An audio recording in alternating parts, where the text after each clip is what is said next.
Друзья, привет! Спасибо, что заглянули на мой канал. Для тех, кто здесь впервые, представлюсь. Меня зовут Юля, мне 53, и я собираюсь переезжать в Европу.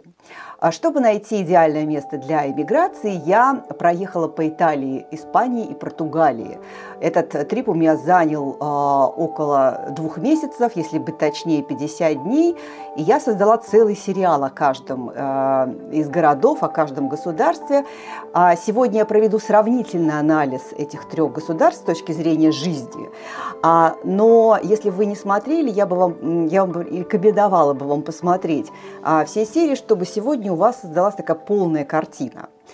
Я ссылку оставлю на этот плейлист либо вот в подсказочке, а также ссылку оставлю в описании под видео. Итак, какую страну я хотела выбрать для жизни? Я оценивала их по следующим критериям. Теплый климат, близость к большой воде, близкий менталитет, оптимальное соотношение цены и качества на самые жизненно необходимые вещи, такие как недвижимость, продукты, транспорт, интернет, сотовая связь и так далее.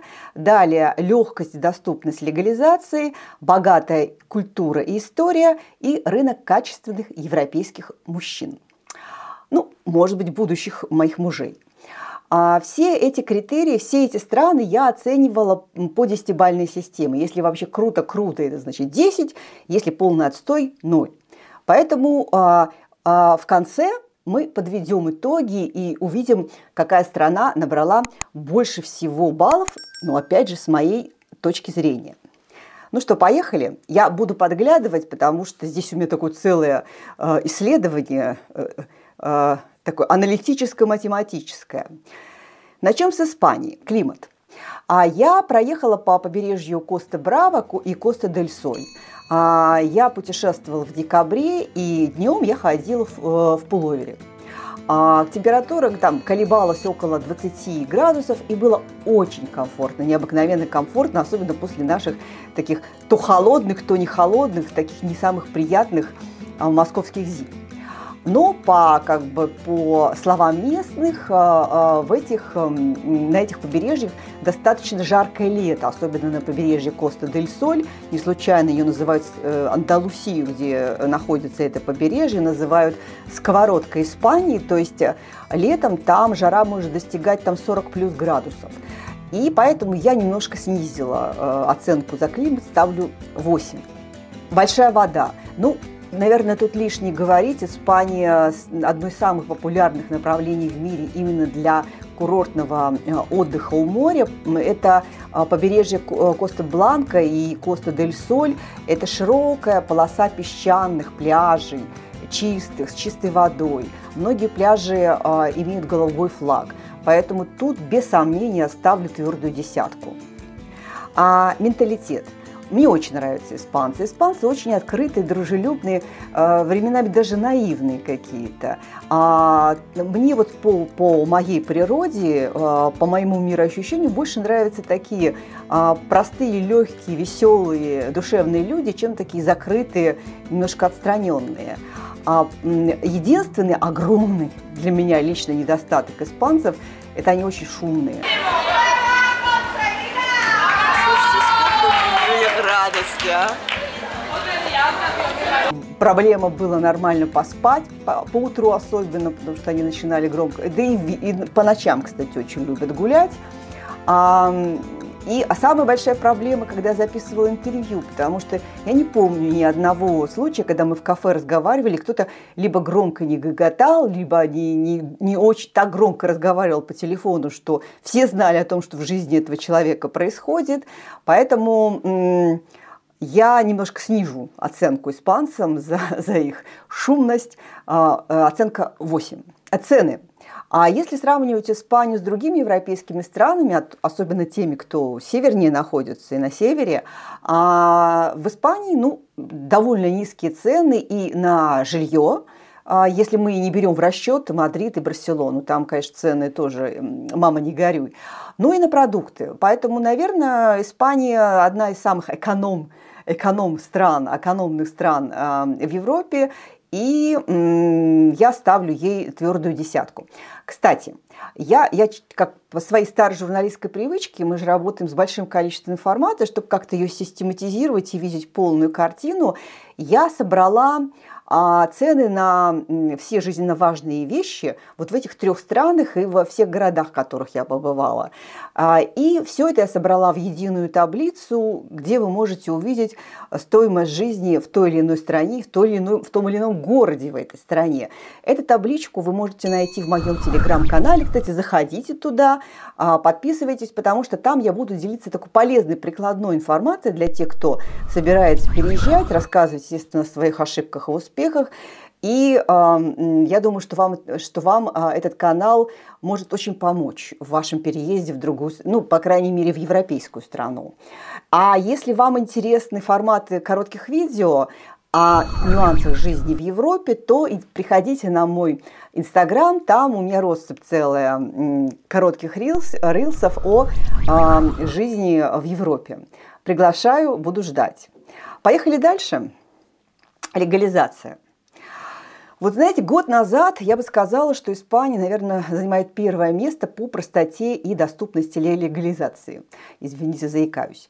Но сегодня ситуация очень поменялась. В 2025 году испанское правительство начало закручивать гайки, особенно в отношении эмигрантов и российских эмигрантов особенно.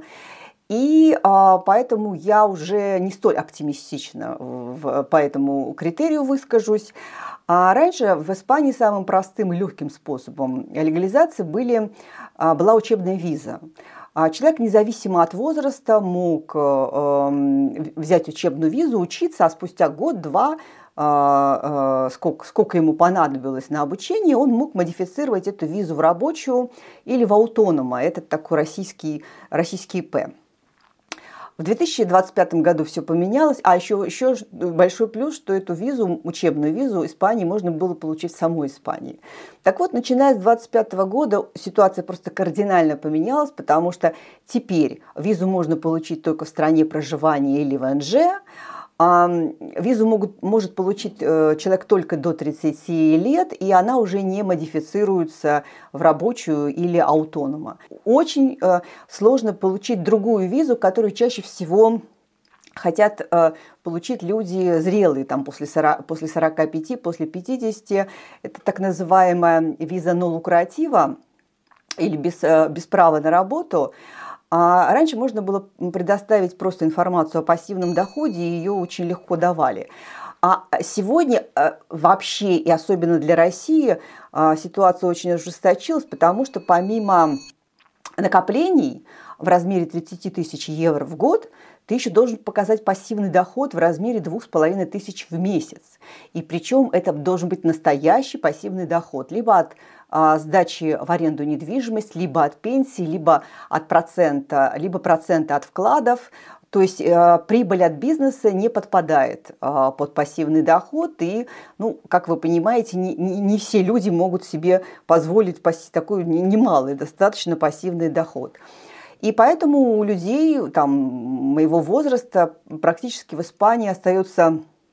Нет, еще есть номад-виза, но там какие-то сумасшедшие налоги, я даже ее не рассматриваю, я не готова платить эти налоги.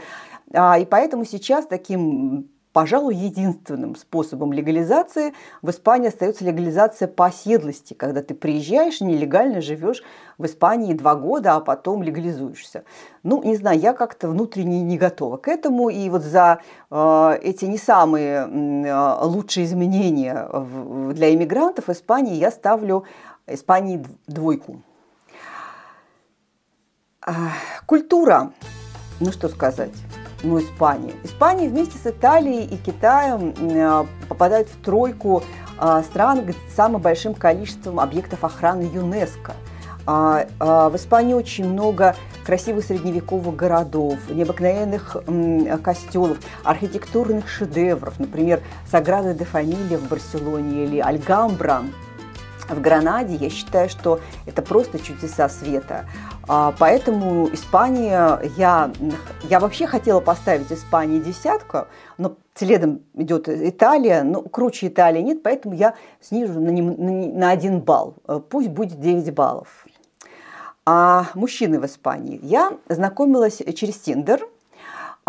И так получилось, что в испанского я не знаю, поэтому у меня были не только испанские мужчины, которые знают английский, а еще европейцы, которые живут в Испании. Там бельгийцы, шведы, поляки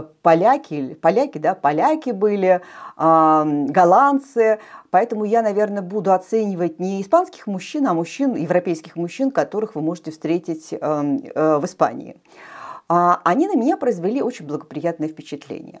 Во-первых, мужчины за 50, я рассматривала эту возрастную категорию, очень хорошо выглядят. Они подтянуты, видно, что они знакомы со спортом, со здоровым питанием. Они в своем возрасте очень привлекательны. Далее они инициативны. То есть, ну, по крайней мере, я пользовалась огромной популярностью. То есть, когда я включила Tinder в Испании, то есть в первый же, не знаю, может быть, час, сразу 400 лайков и очень много, там, десятки мессенджей мне начали мужчины отправлять, что очень подняло, естественно, мою самооценку. Поэтому у меня было несколько свиданий, но так как я переезжала часто, многие свидания просто не успевали состояться. Поэтому они очень активные и инициативные. И я считаю, что они намного лучше воспитаны.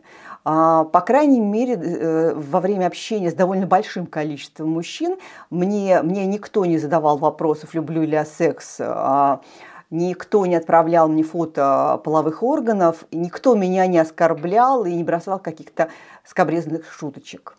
И в связи с этим, я хотела сначала поставить оценку 10, но там было, знаете, два таких неприятных типа, и поэтому из-за них я снизила до 8.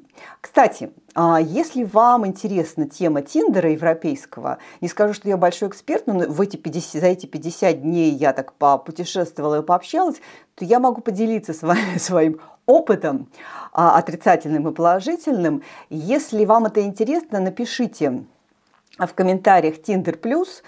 Если я наберу 100 желающих, я обязательно запишу этот пост. Так, с Испанией закончили, переходим к Португалии. Климат. Я была в Лиссабоне и в Порту. В этих городах разный климат. В Лиссабоне было тепло, так же, как в Испании на Коста-Браво и Коста-дель-Соль. В Порту было дождливо. Но, как говорят местные, зато лето в Порту очень мягкое, там 24-26 градусов, а в Лиссабоне в мае уже стоит жара 30+. Поэтому я ставлю Португалии за климат 8 баллов. Большая вода. К сожалению, в Португалии нет теплого моря. Поэтому те, кто любит море, в общем, на Португалию не стоит рассчитывать. В Португалии прекрасный, потрясающий Атлантический океан. Ничего подобного в жизни я не видела по красоте и мощи. Но он холодный. Там температура в течение года держится на уровне 17 градусов. Поэтому за большую воду холодную я ставлю 5 баллов. Менталитет. Португальцы, пожалуй, самые приятные люди среди испанцев и итальянцев. Они такие же доброжелательные, открытые, как испанцы, но менее шумные. Поэтому я им ставлю твердую 10. Цена-качество. Вообще неоднозначная история, потому что Португалия считается одной из самых бедных стран Европы. Но сказать, что там очень низкие цены, я не могу. Если говорить о ценах на продукты, то они приблизительно такие же, как в Испании. Но в Португалии какие-то космические цены на недвижимость, как на аренду, так и на покупку.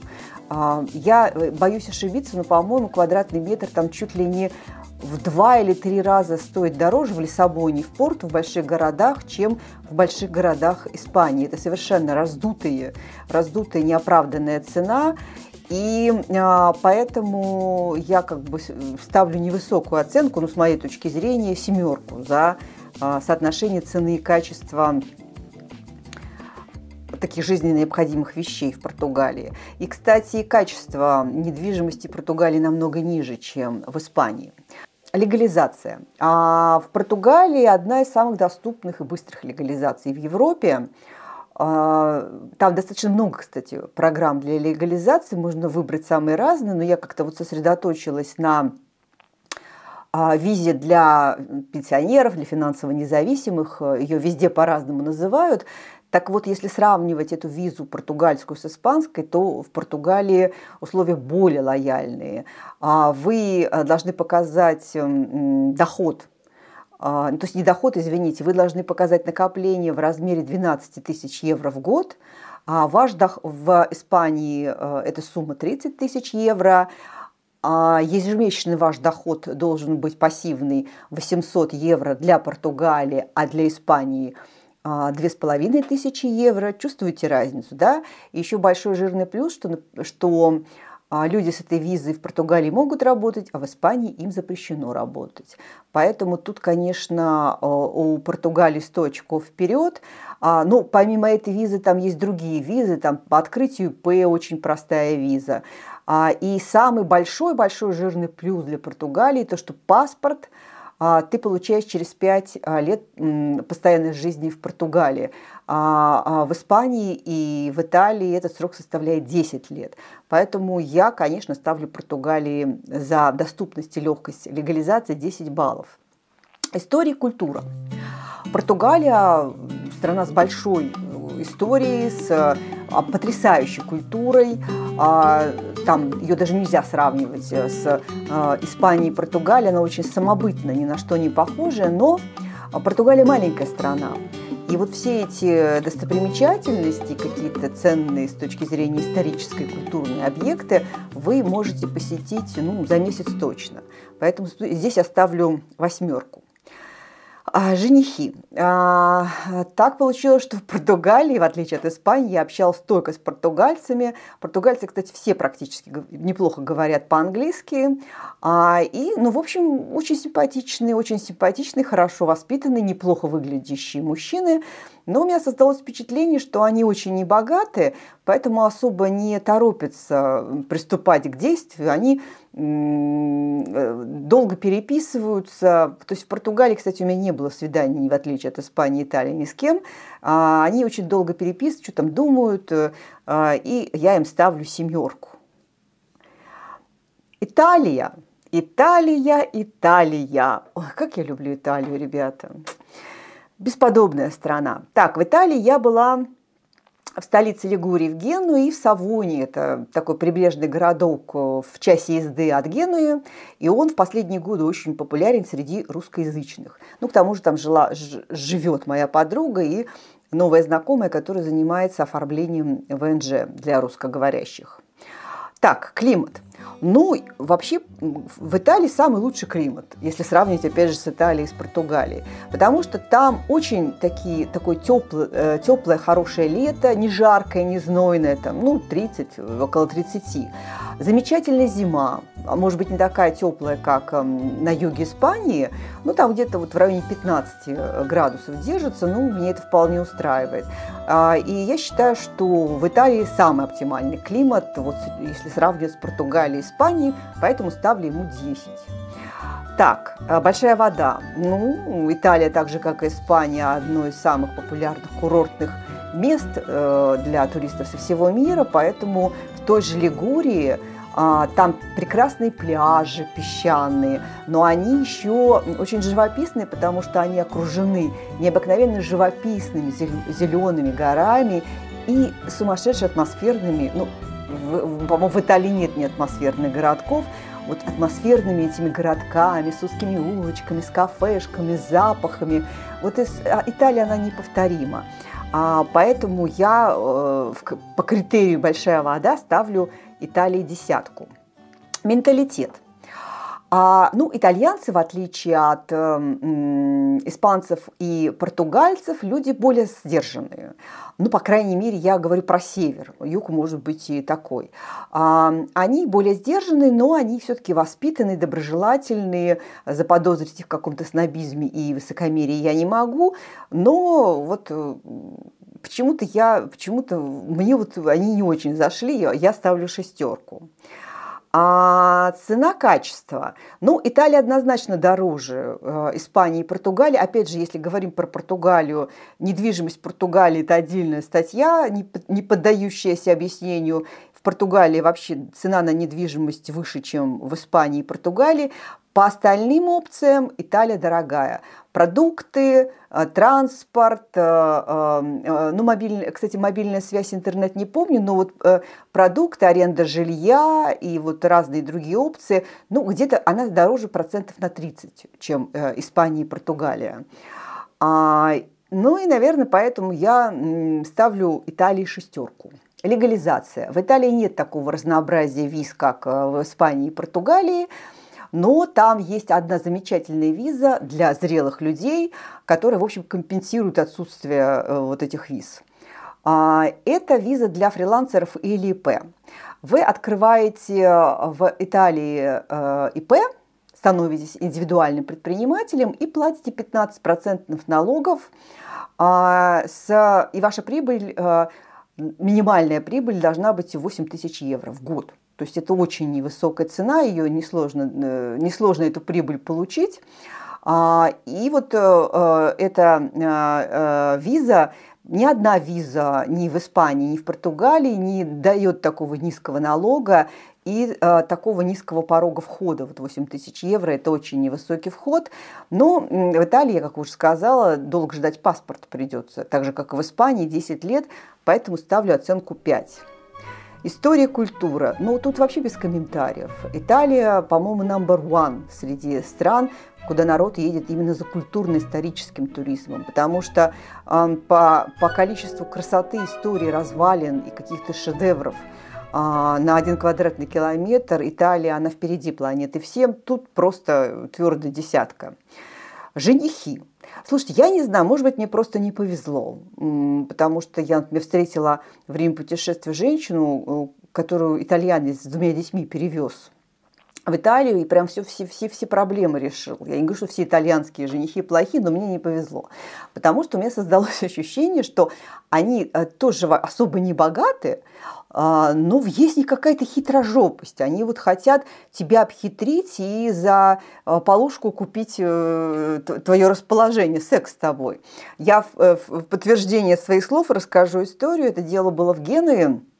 Там тоже мне писали итальянские женихи. Написал мужчина, пианист, такой хорошо пишет, такой поэтически настроенный. В общем, у нас с ним сложился очень неплохой диалог. Мне с ним было интересно общаться.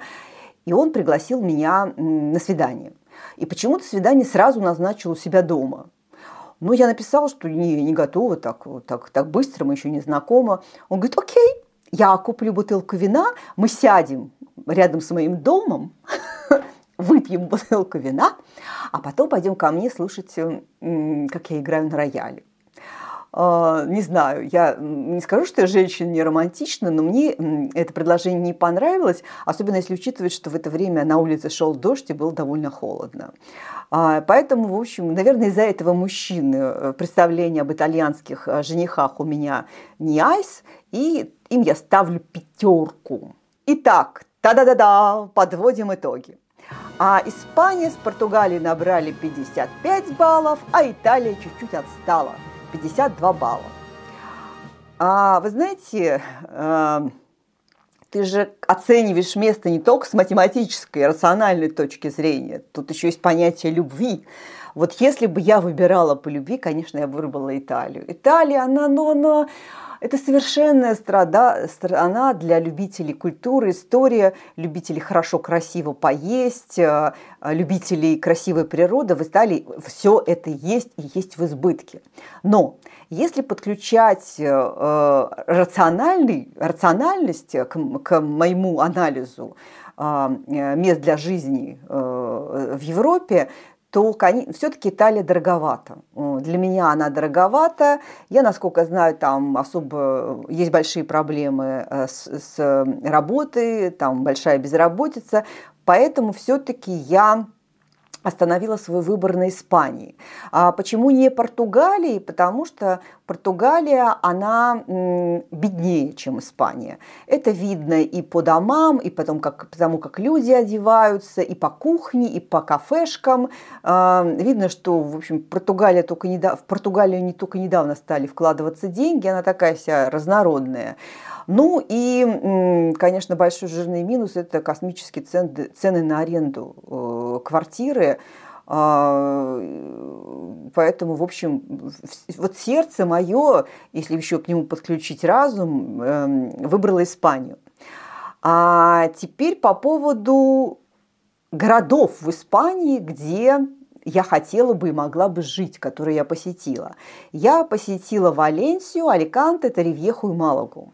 Эти города я оценивала по следующим критериям. Близость к морю, близость к международному аэропорту, невысокие цены на недвижимость, на аренду и покупку, хорошая инфраструктура, культурная жизнь и экспаты со всего мира. Я люблю, знаете, такой интернациональный замес, многоязычие, когда в одном городе живут люди из разных стран, говорят на разных языках, имеют какие-то разные культуры, традиции, и это мне очень нравится. Мне очень нравится узнавать, как живут другие люди, о чем они думают, какие у них нравы. И в следующем выпуске я проведу сравнительный анализ испанских городов, где я побывала, вот по тем критериям, которые я озвучила ранее. Поэтому, если вам это интересно, вы следите за моим сериалом, то подписывайтесь, жмите на колокольчик, чтобы не пропустить следующий выпуск. Ну а я пока с вами прощаюсь ненадолго. Целую, ваша Юля.